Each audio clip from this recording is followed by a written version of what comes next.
This is Art History with Kenneth on the KJL podcast channel, a series where timeless masterpieces are brought to life through the lens of artist and host, Kenneth J. Lewis Sr. Each episode takes viewers on a visual and historical journey, uncovering the stories, styles, and significance behind the world's most influential artists and art movements. From bold brushstrokes to revolutionary ideas, this is where the past meets creative perspective. The journey begins now.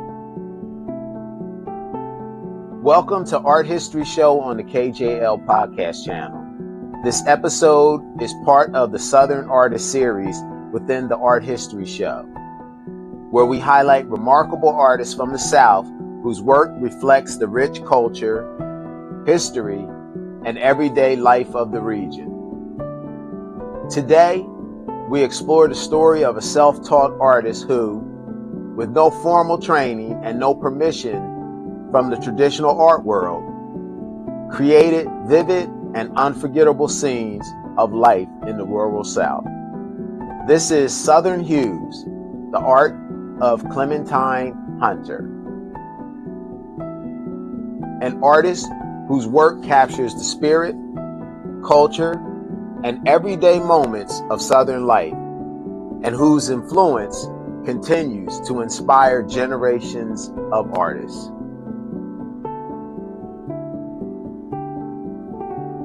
Early life and beginnings.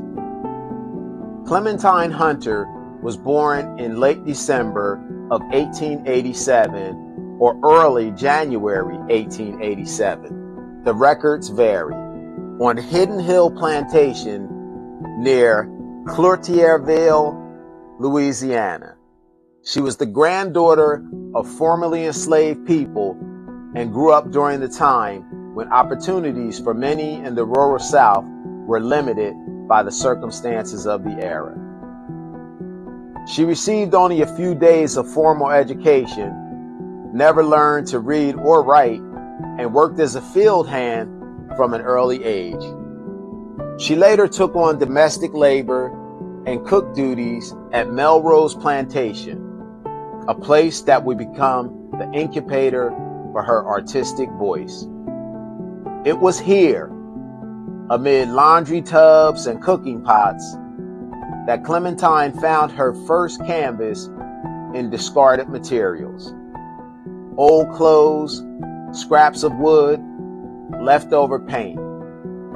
She never called herself an artist, but one day, sometime in the 1930s, she picked up the brushes left behind by a visiting artist at Melrose and began to paint. Her first piece was painted on a window shade. She never stopped after that. Her style and subject matter, Clementine Hunter didn't need academic technique. What she had was vision. Her paintings were visual diaries of plantation life, from cotton picking and baptisms to Saturday night dances and Sunday morning funerals. Her figures were flat, floating on fields of color. There's no perspective in the traditional sense, no shadows, no depth, and yet her compositions pull you in because they tell stories, honest, intimate, and often joyful stories. She painted the world she knew, and the result was a kind of visual anthropology. In many of her works, you'll see processions, lines of figures moving from one side of the canvas to the other. In one painting, women carrying baskets of cotton. In another, churchgoers walking long rows towards the river. There's rhythm in these moments and in these movements, a kind of musicality. Hunter once said, "I paint the past. I paint things how I remember them."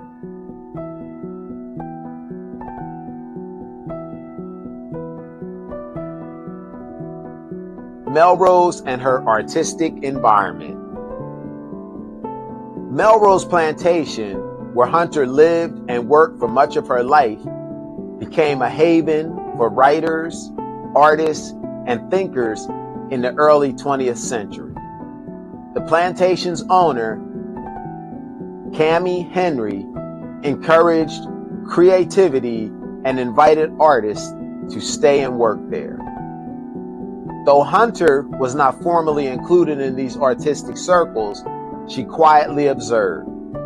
She absorbed and she painted, not for galleries, not for critics, but for herself and her community.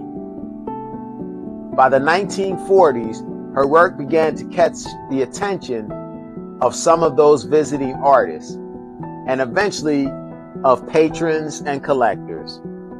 But fame came slowly. Even as her paintings were being sold, she continued working as a domestic servant well into her old age. She transformed her modest cabin into what she called her African house gallery, displaying her works on the walls and offering them to visitors who stopped by Melrose. Coming up next, how Clementine Hunter broke through the barriers of recognition to become one of the most celebrated folk artists in American history. Stay with us. You're watching KJL Podcast Channel, home of Art with Kenneth, where he paints live, shares techniques, and talks all things art. The Art History Show, highlighting legendary artists from the past and their lasting impact. The Muse Unveiled Show experience, where real people become timeless works of art. Don't miss the Gallery and Museum Tour Show, taking you through inspiring exhibitions and creative spaces across the country. Join us monthly for coffee, tea, paint and sip, a relaxed, hands-on event at the KJL Art Sanctuary. Commissioned accepted, and now is the perfect time to begin your journey as a collector. Want to support the channel? Tap the Buy Me a Coffee link in the description. Plan your visit to the KJL Art Sanctuary Gallery and Studio at 310 4th Street, Ewing, New Jersey. Don't forget to like, share, and subscribe to the KJL Podcast Channel, where art dwells, breathes, and inspires. Now back to the show. Rise to recognition.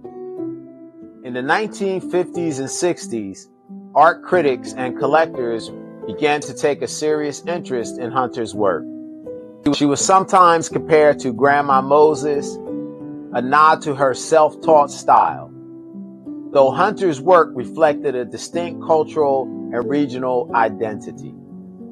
In 1955, her art was exhibited at the New Orleans Museum of Art, making her the first woman to have a solo show there. Yet she wasn't allowed to attend her own opening due to the segregation policies of the time. Still, she kept painting, sometimes producing 2 or 3 pieces a day. She claimed to have painted over 5,000 works in her lifetime, from large murals to tiny paintings on snuff boxes. No surface was off limits. Her most famous series, the African House Murals, was completed when she was in her late 70s. The murals line the walls of an old slave quarters building at Melrose, and they represent the largest and most ambitious project of her career. They are stories told in paint, births, weddings, deaths, church services, field work, all flowing together like memory itself. Legacy and cultural impact. Clementine Hunter passed away in 1988 at over 100 years old. By the time of her death, her work had been exhibited across the U.S., including the Smithsonian, and collected by museums, historians, and private collectors. Her influence can be felt not only in folk and outsider art, but also in the broader conversation about whose stories get told in American art. She never painted for the market, never chased fame. She simply painted what she knew, and in doing so, told the story of Southern life in a way no academic historian ever could. Her style, deeply personal and instantly recognizable, continues to inspire a new generation of artists whose work is rooted in memory, family, and place. Even today, efforts continue to preserve and protect her legacy. From combating forgeries of her work to restoring the buildings at Melrose Plantation.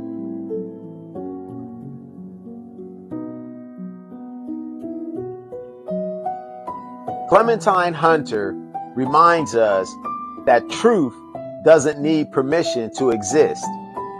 It just needs a brush, a story, and the courage to paint it. The artist is Clementine Hunter. I have had the joy of owning these paintings for between 30 and 40 years. You need to have them looked at by a Clementine Hunter expert. Her earlier work is more valuable. What she was doing in the 40s and the 50s is scarcer. Yes. And in general, because of that, is a little more valuable than her later works. Yes. If they're genuine Clementine Hunter paintings, I would think that each are worth about $2,000 to $2,500 a piece. So maybe $4,000 to $5,000 for both. And that's in an auction setting. I see. In a retail setting, they might be even higher.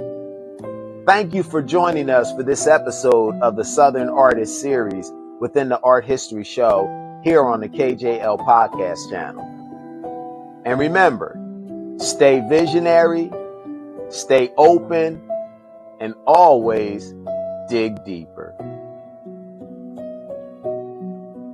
Thank you for watching Art History with Kenneth on the KJL Podcast channel. If this episode inspired, informed, or intrigued you, be sure to like, share, and subscribe for more. Kenneth J. Lewis Sr. returns every other week with more captivating stories from the art world, exploring the legends, the techniques, and the timeless works that continue to shape our creative world. Until the next brushstroke in history, keep watching, keep wondering, and keep the art alive.